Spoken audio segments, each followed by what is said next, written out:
या पार्श्वभूमीवर साहित्य संमेलनामध्ये राजकीय चिखलफेक झाल्यामुळे साहित्य महामंडळाने माफी मागितली पाहिजे आणि शरद पवारांनी नीलम गोऱ्हेंच्या वक्तव्याचा निषेध केला पाहिजे अशी मागणी खासदार संजय राऊतांनी केली आहे।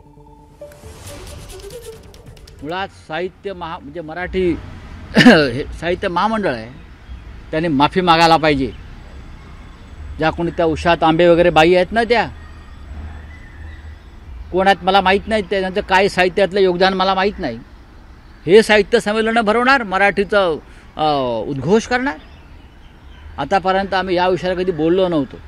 मराठी भाषेचा आणि मराठी साहित्याचा विषय, साहित्य आम्हाला कळतं, आम्ही लिहिणारे माणसं आहोत। माननीय शरद पवार साहेब, हा जो राजकीय चिखलफेक जी झाली आहे त्याची जबाबदारी शरद पवार साहेबसुद्धा झिडकारू शकत नाहीत। त्यांची ते ज्येष्ठ आहेत, ते पालक होते, ते स्वागताध्यक्ष होते। ज्या प्रकारचे कार्यक्रम ठरवण्यात आले आणि जी राजकीय चिखलफेक झाली ते सुद्धा तितकेच जबाबदार आहे। संमेलनाच्या अध्यक्षा तारा भवळकर यांनी सुद्धा ह्याच्यावर निषेध व्यक्त केला पाहिजे, पवार साहेबांनी निषेध केला पाहिजे। एबीपी माझा, उघडा डोळे बघा नीट।